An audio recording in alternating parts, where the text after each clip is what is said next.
A Igreja Evangélica Assembleia de Deus Tradicional em Manaus apresenta EBD Online, uma produção da Escola Bíblica Dominical. Fique agora com a lição 5 da revista de adultos da CPAD, ministrada pelo pastor Juarez Trindade. Lição de número 5, o título da lição é A Alma, a Natureza Imaterial do Ser Humano. Esse é o título ou o tema da nossa quinta lição. O texto áureo diz o seguinte: e não temais os que matam o corpo e não podem matar a alma. Temei antes aquele que pode fazer perecer no inferno a alma e o corpo. Mateus capítulo 10 e o versículo 28. A nossa verdade prática diz: cuidar da alma é uma atitude fundamental para uma vida cristã estável e uma eternidade de alegria e paz. A nossa leitura bíblica em classes encontra-se em dois textos distintos. No primeiro livro do Antigo Testamento, no livro do Gênesis, depois nós vamos para o primeiro livro do Novo Testamento, o livro do Evangelho do nosso Senhor Jesus Cristo, segundo escreveu São Mateus. Gênesis capítulo 1, versículos 27 e 28. Diz assim: criou Deus o homem à sua imagem, a imagem de Deus o criou, macho e fêmea os criou. Versículo 28. E Deus os abençoou, e Deus lhes disse: frutificai e multiplicai-vos, e enchei a terra, e sujeitai-a, e dominai sobre os peixes do mar, e sobre as aves dos céus, e sobre todo o animal que se move sobre a terra. Gênesis ainda, no capítulo 2, versículo 15, 16 e 17. Gênesis 2 e 15. E tomou o Senhor Deus o homem e o pôs no jardim do Éden para o lavrar e o guardar. E ordenou o Senhor Deus ao homem, dizendo: de toda árvore do jardim comerás livremente, mas da árvore da ciência do bem e do mal, dela não comerás, porque no dia em que dela comeres, certamente morrerás. Agora, Mateus, capítulo 10, versículo 28, diz assim: e não temais os que matam o corpo e não podem matar a alma. Temei antes aquele que pode fazer perecer no inferno a alma e o corpo. Vamos orar? Eu vou pedir ao evangelista Natanael, nosso professor, evangelista Natanael, para nos conduzir nessa oração.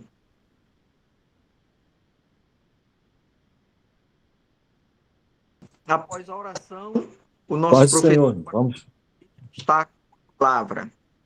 vamos orar. Senhor nosso Deus, nosso Pai Celestial, muito obrigado. Mais uma vez nós estamos reunidos em Teu nome para a Escola Bíblica Dominical. Nós te agradecemos por essa oportunidade, por mais uma lição que será estudada, que o Senhor possa usar o Teu servo, o nosso pastor Juarez, que estará ministrando a aula nessa noite. Abençoa cada um dos ouvintes, cada um que estará participando, que nós sejamos abençoados pela Tua presença e pela Tua palavra, inspirada pelo Teu Espírito Santo. Assim nós te pedimos a Tua unção, a Tua graça sobre nós e o Teu servo, que é o nosso professor nessa noite. Em nome de Jesus. Amém. Pastor Juarez, Trindade. Amém. A paz do Senhor a todos. Me ouvindo? Todos estão me ouvindo? Estamos sim. Amém. Uma satisfação, um privilégio de poder estar aqui com os irmãos nessa sala de aula. Hoje para falar estudarmos juntos sobre essa lição de número 5 das nossas lições na Escola Bíblica Dominical. E para falar de um assunto muito importante, a alma, a natureza imaterial do ser humano. Então, já foi lido aí pelo nosso superintendente, quem eu quero agradecer pelo convite, os nossos superintendentes, né? E a todos os professores que aí estão. Muito obrigado aí pela oportunidade que vocês têm nos dado para a gente aqui estudarmos juntos essa lição. Já foi lido aqui o texto áureo, que também a verdade prática e a leitura bíblica em classe. E eu quero aqui já partir aqui para os objetivos da nossa lição. Então, os objetivos da nossa lição é fazer os alunos compreenderem que a alma é a sede das emoções, da razão e da vontade.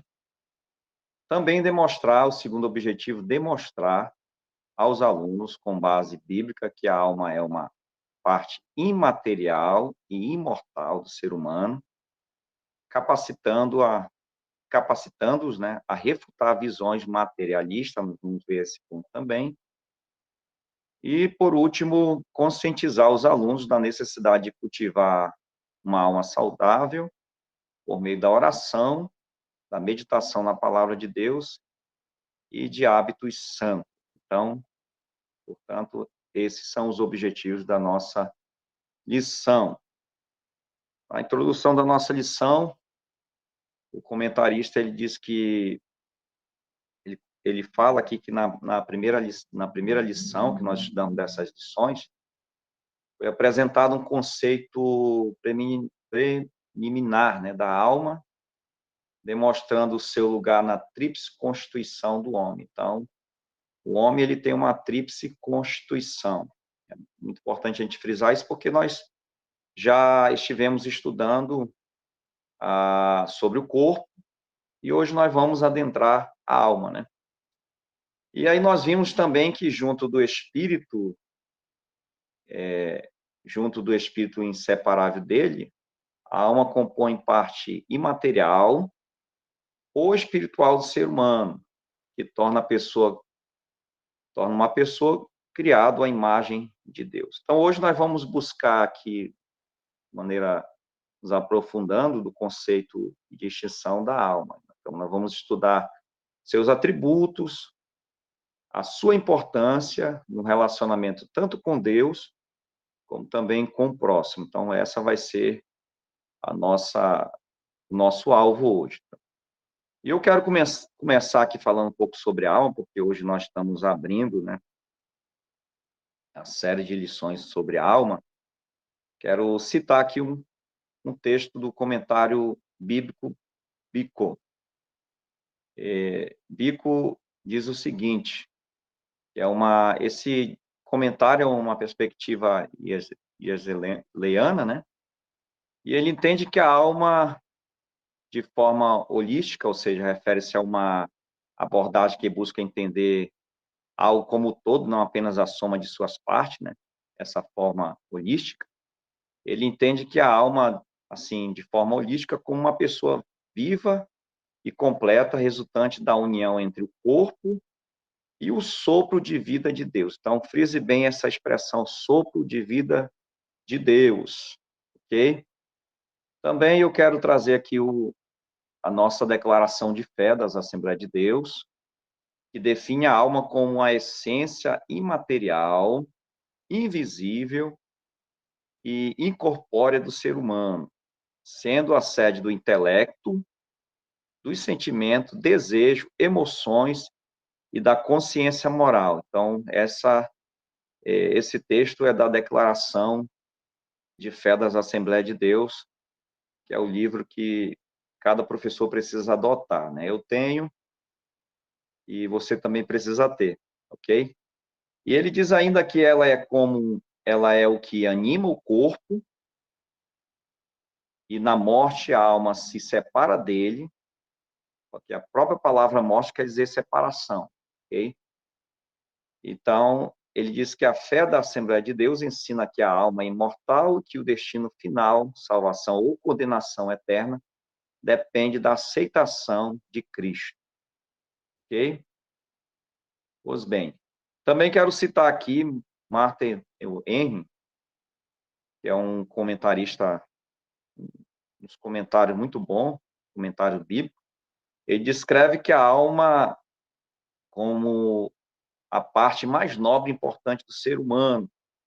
Sua visão sobre a alma, né, do Martin Henry, é baseada nas Escrituras e enfatiza que ela foi criada à imagem de Deus é imortal e é o centro da vontade, das emoções e do intelecto. Então, tudo isso aqui que eu estou citando corrobora com a nossa lição que nós vamos estudar hoje. Já na psicologia, o Márcio falou aí que a gente está graduando em psicologia, né, bacharel em psicologia, estamos aí nessa labuta, né, para tentar cada dia mais somar com a igreja também, com os nossos irmãos. Na psicologia, o termo alma, do grego psique, diz que a raiz da palavra é frequentemente usada para se referir ao estudo da mente humana. E aí entra a questão do intelecto aí, que já foi citado pelos comentaristas, né? De seus processos, sentimentos e pensamentos. Embora que a psicologia moderna, meus irmãos, ela se concentre mais em aspectos mais científicos e empíricos, né? Tem que entender isso, do comportamento e da cognição. E aí a gente pode falar das funções cognitivas, que são pensamento, memória e assim por diante, né?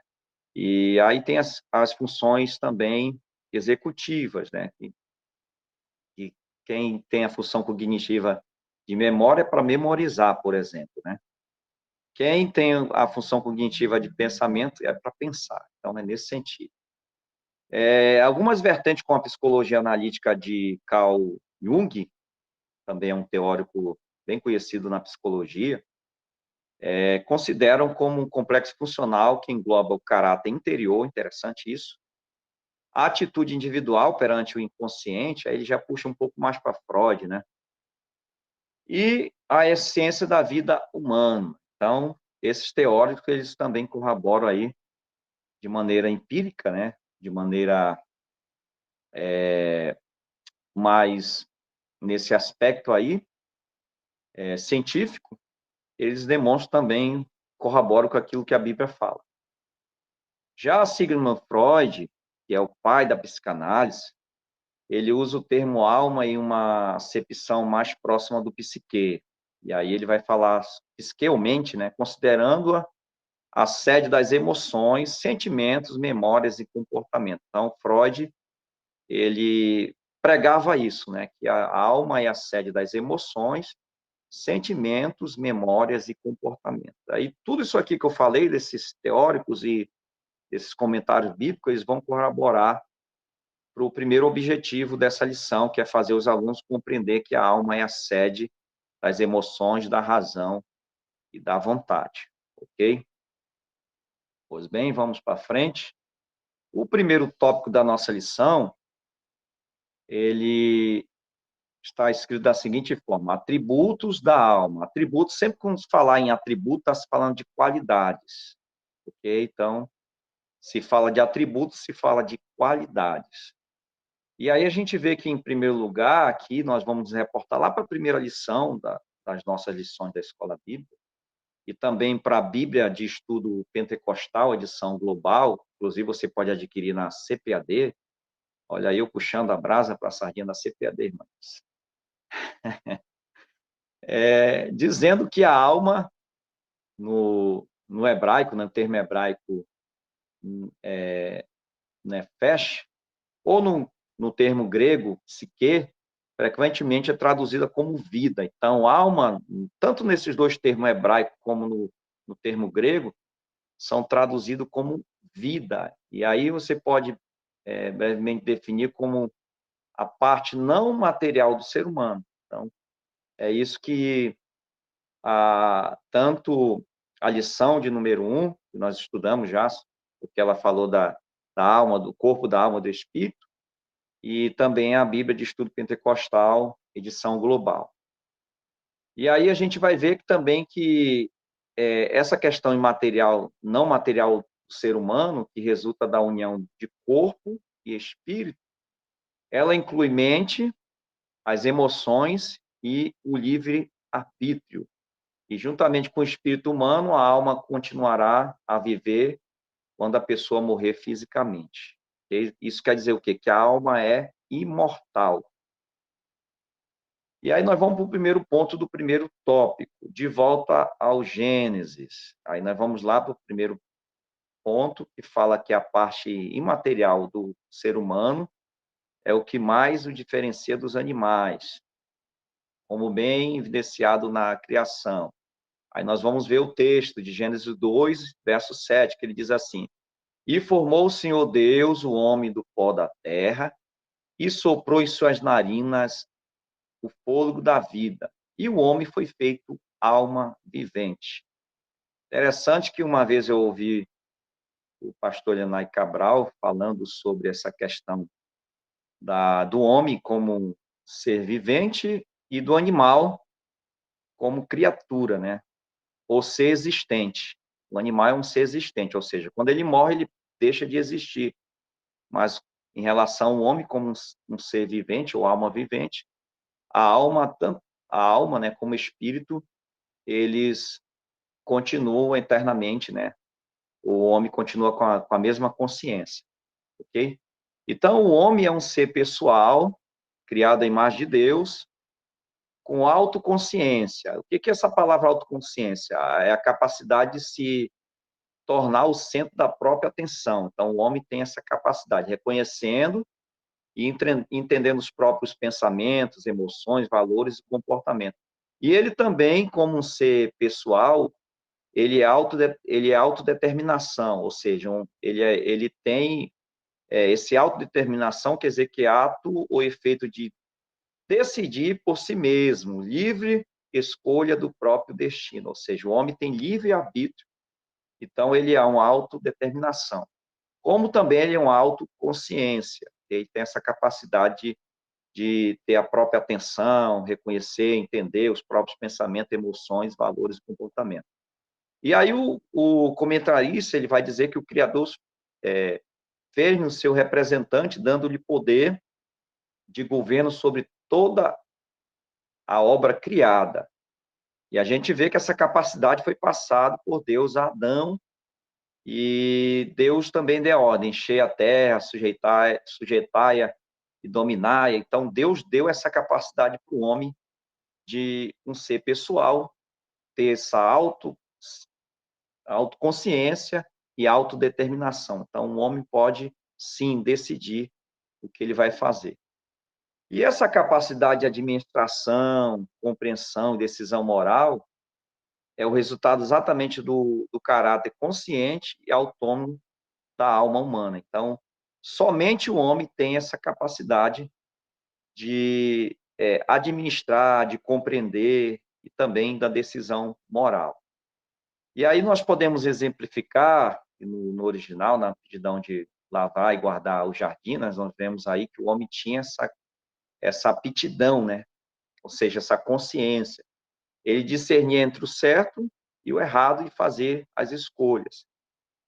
E também de dar os nomes aos animais. Então, ele tinha essa capacidade, essa inteligência, esse intelecto, né, para dar nome aos animais.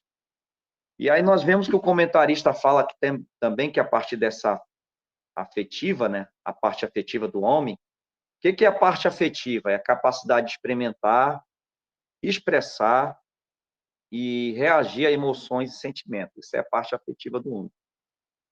Essa parte afetiva do homem é demonstrada na afirmação divina, a necessidade de uma companheira e na expressão de satisfação de Adão ao receber Eva, que alguns eruditos consideram ser a primeira composição poética da história humana. Então, você vê aí que o homem também, como alma vivente, ele tem essa parte afetiva, né? Ou seja, ele tem capacidade de experimentar, de expressar, de reagir a emoções, a sentimentos. Somente o homem tem isso.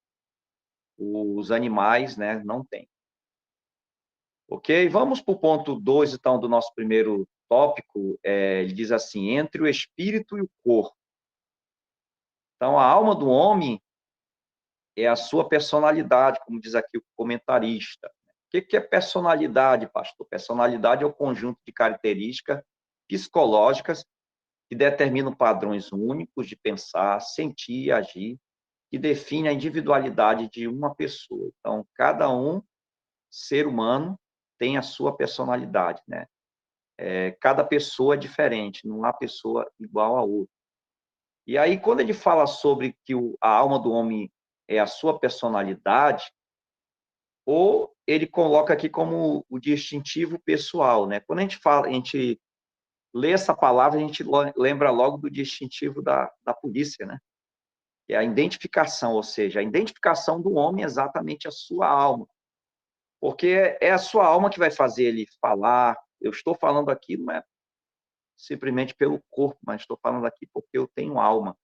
E a minha alma que faz eu expressar, que me faz eu ver, que me faz sentir.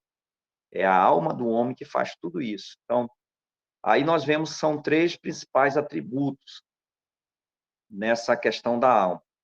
Já falando um pouco sobre a questão dos atributos, das qualidades, né?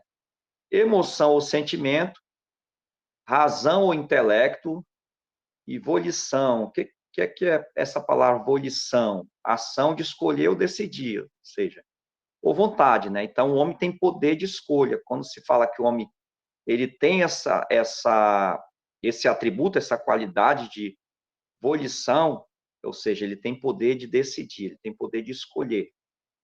Então, é, portanto, a sede dos afetos, raciocínios, impulso.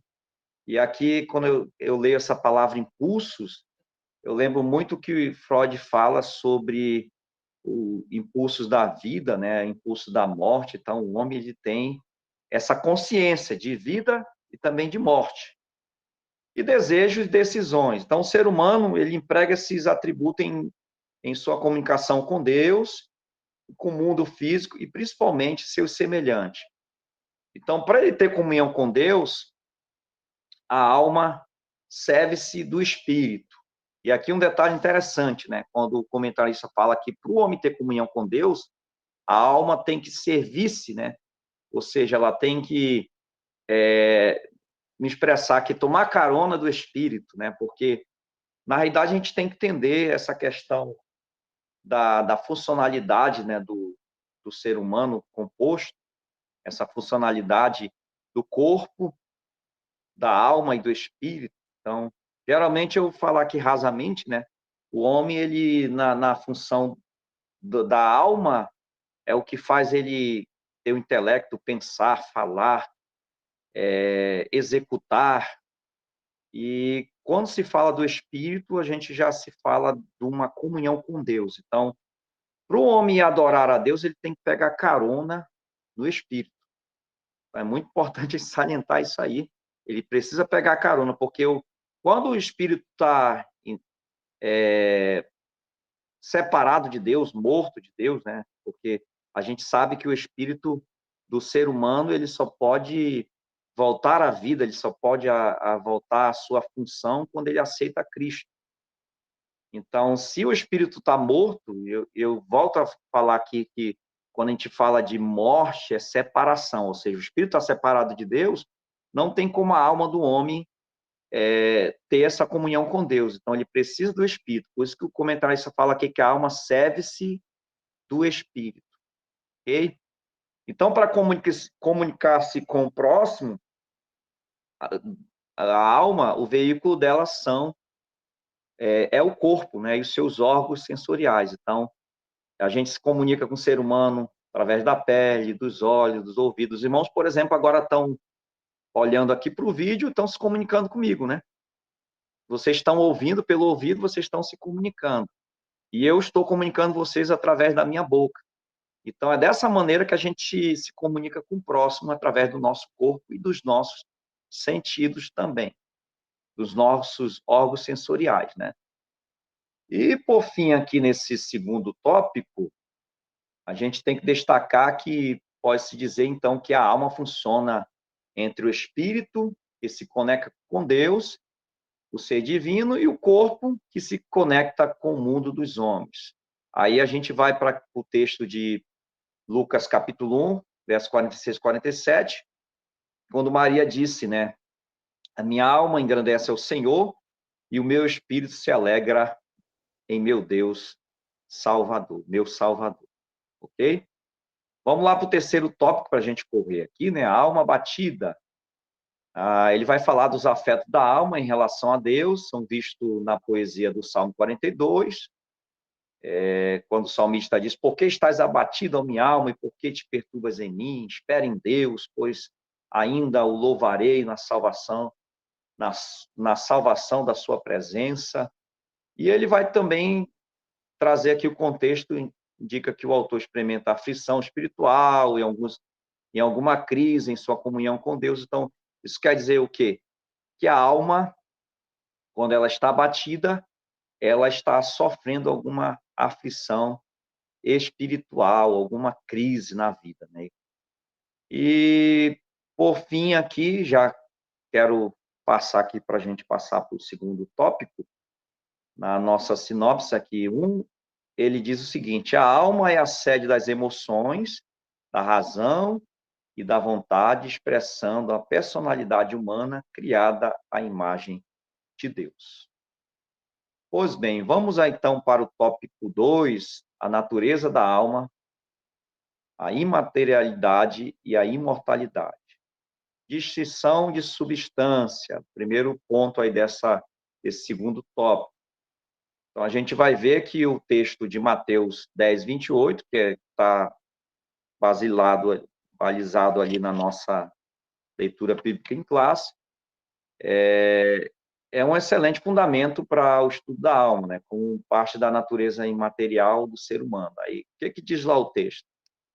E não temais os que matam o corpo e não podem matar a alma, temei antes aquele que pode fazer perecer no inferno a alma e o corpo. Essa palavra perecer, é importante a gente salientar, ela no original quer dizer também morrer. E quando a gente fala de morrer ou de morte, entendam que sempre vai apontar para separação. Então, a morte separa o corpo da alma, do espírito, né? Separa a alma de Deus, seja a morte física, a morte espiritual, né? A morte quando o espírito não está exercendo a sua função, ou a morte eterna, que a gente sabe que há de acontecer um dia para aqueles que não aceitaram a Cristo. E a gente vê aqui que só nesse versículo estão profundas verdades espirituais aqui, reveladas por Jesus a respeito da psique. Alguma delas relacionada a debates alimentados ao longo de toda a história, inclusive do contexto da igreja. Em primeiro lugar, Jesus expõe aqui a clara distinção de substância entre as partes material e imaterial do homem. Aí a gente vê aqui uma tangível, por exemplo, o corpo que pode perecer por ação humana. Então, ele diz, não temei os que matam o corpo. Então, o homem pode tirar a vida de outro. Mas na outra, nós vemos que a alma que não pode ser destruída pelo homem. Somente aquele que nós devemos temer é que pode fazer com que ela pereça. Então, essas substâncias, essa distinção dessa substância é importante salientar nessa lição. E nesse ponto aqui é importante observar que vários textos na Escritura, né, a parte material é representada ora pela alma, ora pelo espírito. E aí, nesses casos, as referências sempre abrangem ambas as substâncias devido à sua inseparabilidade. Então, a gente sabe que alma e espírito não se separam, né? Somente a palavra de Deus pode separá-los, ok?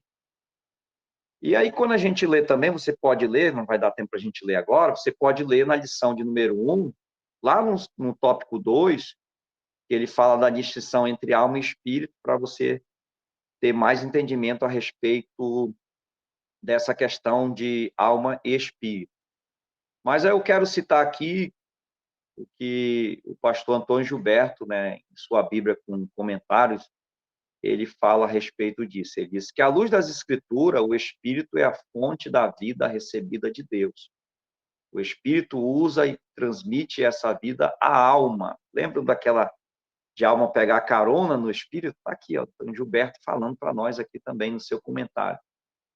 Que, por sua vez, a expressa por meio do corpo, utilizando seus sentidos físicos para explorar o mundo exterior e dele receber as necessárias impressões. Então, a gente vê aí, são 3 elementos que formam um único ser ou pessoa. Então, a gente não pode separar o homem nesses 3 elementos. Esses 3 elementos formam o homem. Importante a gente salientar isso. Mas, apesar dessa formação humana, há uma distinção de substância e cada um tem a sua funcionalidade. Ok? Vamos para frente. Vamos lá. Ainda continuando no tópico 2, ele vai falar aqui no ponto 2, imaterialidade e responsabilidade pessoal. Aí ele vai dizer que ao tratar do perecimento da alma, ou seja, da morte, e do corpo no inferno, Jesus refuta as concepções antropológicas materialistas existentes desde a antiguidade, né? Aí, em termos modernos, temos aqui o marxismo. O que o marxismo prega? Que o homem se resume à matéria, ignorando a existência de uma alma consistente após a morte. E aí tem um texto aí que a gente pode ver, Lucas 16, 19 e 31, que vocês podem ler também, que vai refutar exatamente essa teoria moderna do marxismo. Essa ideologia ateísta nega que o homem, que exista pecado, né, e a responsabilidade moral do indivíduo. E considera que o mal é estrutural, ou seja, que a culpa é da sociedade, que as pessoas individualmente são vítimas de estruturas opressoras. Aí ele vai identificar aí os pecados sociais. Eu pesquisei esses pecados sociais, eles são política sem princípios, riqueza sem trabalho, prazer sem consciência, conhecimento sem caráter, comércio sem moralidade, ciência sem humanidade e religião sem sacrifício. Mas ele diz que esses pecados sociais é que vai influenciar o homem ao erro. E aí ele tira a responsabilidade pessoal do homem e da sua alma também, né? Essa teologia, ou essa ideologia, melhor dizendo, mundana. E também esse engano desconsidera a necessidade de arrependimento, a convenção e a salvação pessoal. Então, o ser humano ele precisa se arrepender, se converter e aceitar a Cristo para que ele possa receber a salvação pessoal. E mantém as almas de seus adeptos no caminho da perdição eterna. Então, essas ideologias marxistas, né, leva o ser humano a tentar tirar a culpabilidade dele e a responsabilidade pessoal, né, fazendo com que ele transmita ou transfira, né, dentro dessa ideologia, a culpa para um sistema estrutural, o sistema da sociedade, né? Então, toda ideologia que promete soluções absolutas para os problemas do homem, por meio de doutrinas sociais, políticas ou econômicas, incorre no mesmo erro. E aí a gente vê que são várias ideologias que nós temos aí, né? O secularismo,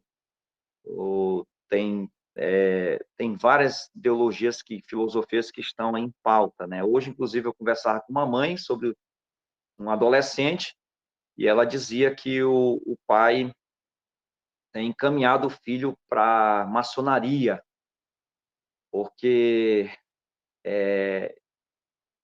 segundo a filosofia, né, o filho ele pode chegar a um conhecimento e superar as frustrações, né, que ele convive dentro da sua própria casa, né, através desse conhecimento. Então, joga a responsabilidade para a ideologia, para filosofias, e isso tem sido comum na nossa sociedade. Aí nós temos o tópico 3, o ponto 3, materialismo e teologia. Na visão materialista da natureza humana, vai além das questões políticas e teológicas. Afeta também a teologia, principalmente quanto à missão da igreja, a ortopraxia, né, ou seja, a prática correta. E no campo católico, inspira a teologia da libertação, e já na parte protestante, a teologia da missão integral. Então, ambos se alimentam aqui de concepções socioeconômicas e políticas comuns ao marxismo, e, por sua vez, tem como fundamento o ideário, né, materialista e crítico. O que ele quer dizer com isso, né? Vamos ver aqui. Então, o que realmente o comentarista quer dizer com tudo isso aí que nós lemos na lição? Ele está afirmando que é o seguinte, que o materialismo não afeta só a política, mas também a missão da igreja. Isso se manifesta em correntes como teologia da libertação no meio católico, e a teologia da missão integral no meio protestante. Então, segundo o autor aqui, essas correntes usam ideias vindas do marxismo, que é o materialismo, e promove uma luta de classe. E a gente vê que isso está em pauta hoje até no nosso país, né? Vocês sabem muito bem o que eu estou dizendo. E aí o comentarista considera que negar o pecado humano leva a um ateísmo prático. Então, uma pessoa que nega o pecado, que nega a culpa, que nega a sua responsabilidade, ele está tendo um ateísmo prático. E ele afirma também que essas interpretações modernas da Bíblia, porque puxa essa interpretação, né, dessas escolas, desses segmentos da teologia da libertação, da teologia da missão integrada, ou integral, perdão, eles acabam causando confusão, desviando da sã doutrina, que para ele é essencial para a salvação, né? Para nós, né? Na verdade. Então, essas teologias ou esses segmentos teológicos, eles acabam trazendo confusão na mente de muitas pessoas. Isso é uma realidade que a gente vê muito nas universidades, nas faculdades, pessoas que estão procurando promover isso aí para desvirtuar a mente dos nossos jovens e até a fé mesmo. Ok? Vamos para frente. Terceiro tópico: a alma renovada e submissa a Deus. O primeiro ponto do terceiro tópico fala que edificação e saúde. Então, aqui ele vai falar da estabilidade de nossa vida cristã e nosso destino eterno depende de como cuidamos de nossa alma. Então, a nossa vida cristã e o nosso destino eterno depende exatamente desse cuidado que nós temos. E como é que nós vamos cuidar essa edificação e essa saúde? Oração. Aí ele cita a questão da oração e a gente sabe que a nossa igreja tem batido nessa tecla. Nós temos ciclo de oração há muito tempo das senhoras, hoje nós temos ciclo de oração dos jovens, temos estimulado na escola dominical a oração, no culto da terça-feira, da segunda-feira, mas não somente isso, mas também uma prática, um devocional de oração, né? Que o crente ele precisa fazer essa manutenção, me permita usar essa expressão, da sua alma, através da oração. Eu vi uma vez pastor José Saturnino, permita citá-lo aqui, porque eu não sou autor dessa frase, mas ele dizia que o homem mais forte fisicamente precisou orar, que era Sansão. A gente encontra Sansão depois de ter matado 1000 homens com uma queixada de jumento, ele pediu o socorro de Deus. Ele orou e Deus providenciou água para ele, saindo da rocha. E o homem mais forte espiritualmente também precisou orar, que era Jesus. Jesus vivia em oração, vivia subindo nos montes. Ele vivia em oração com o Pai. Por ser o próprio Deus, quem sabe alguém poderia dizer, ele não precisava orar, mas ele orava porque havia essa necessidade de orar, dessa manutenção de Jesus também como homem perfeito. Né? Então, ele está ali apontando o homem perfeito. Então, através da oração, e aqui o detalhe, já que a gente está falando da alma, é o meio eficaz para nos livrar da ansiedade. Tema que nós vamos abordar agora no próximo sábado no nosso seminário de saúde mental, né? Que é um transtorno de dimensão global. Hoje, esse transtorno ele tem sido global. Muitas pessoas com ansiedade, inclusive dentro da nossa própria igreja, jovens, adolescentes, senhoras, senhores. Então, a oração, ela pode sim fazer mudar esse quadro. E diga de passagem aqui, já por conhecimento, quando a gente está na academia, os professores, eles dizem, os teóricos dizem também, né, que já escreveram muitos livros, que transtornos mentais não têm cura. Quando a pessoa ela chega a ter um transtorno, ela pode ter uma fase, ela pode ter um período, um episódio de ansiedade, mas se ela chegar a ter um transtorno, ela não tem cura. Mas nós, como nós acreditamos no poder da oração, nós acreditamos que Jesus também pode curar uma pessoa com transtorno de ansiedade. Amém? Então, nós cremos nisso. E ele diz aqui que Deus nos dá a sua paz e protege nossas emoções e pensamentos, e nos guia no caminho de sua vontade. Então, nossa parte é alimentar nossa mente apenas com o que edifica. Aí ele cita aqui Filipenses capítulo 4, importante os irmãos lerem, né? 6 a 8. O que falamos, o que ouvimos, o que lemos, o que vemos, nossos hábitos diários determinam a saúde da nossa ou de nossa alma. Então, até o nosso convívio familiar,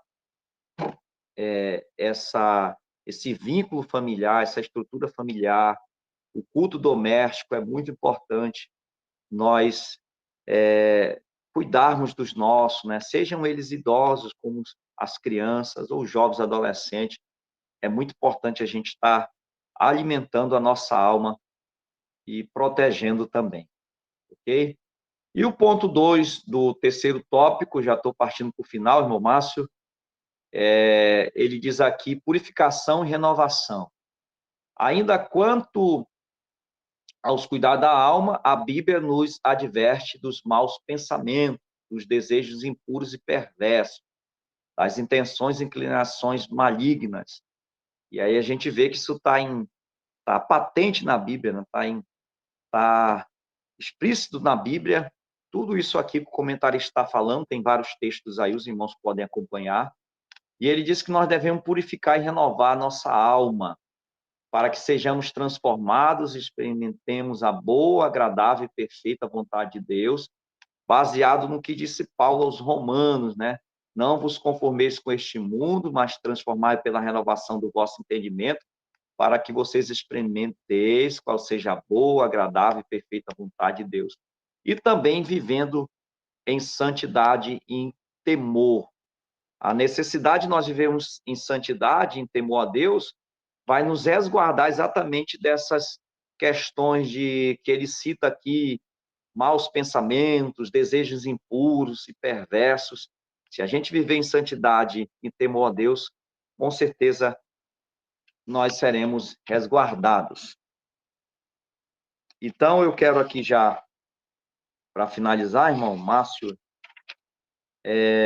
a sinopse da nossa lição diz que a alma precisa ser purificada e renovada continuamente para viver em santidade e comunhão com a vontade divina. Então, que nós possamos guardar a nossa alma para estarmos sempre em comunhão com Deus.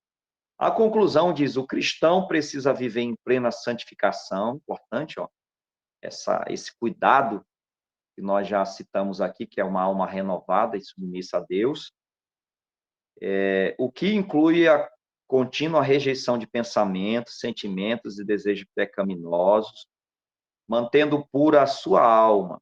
Importante frisar aqui o que ele está dizendo também, muitas pessoas que ficam doentes da mente, né, as doenças mentais, exatamente por conta desses pensamentos, desses sentimentos, desses desejos pecaminosos. Então, a gente sabe que o pecado não somente ele afetou o corpo físico, mas ele afetou a mente. Então, geralmente, as pessoas são adoecidas por conta desses sentimentos, desses pensamentos e desses desejos pecaminosos, né? Até mesmo a questão da ansiedade, né? Ter esse anseio por coisas que não estão ao seu alcance, ou como a própria Bíblia diz, que o amanhã não nos pertence, né? E tudo que nós vamos fazer tem que dizer que se Deus quiser, né? Se Deus permitir.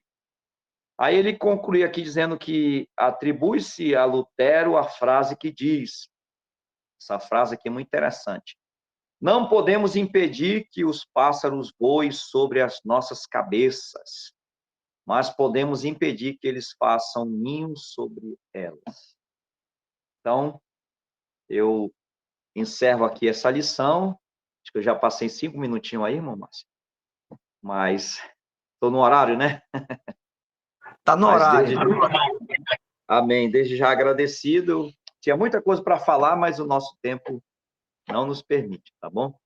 Deus abençoe a todos. Muito obrigado.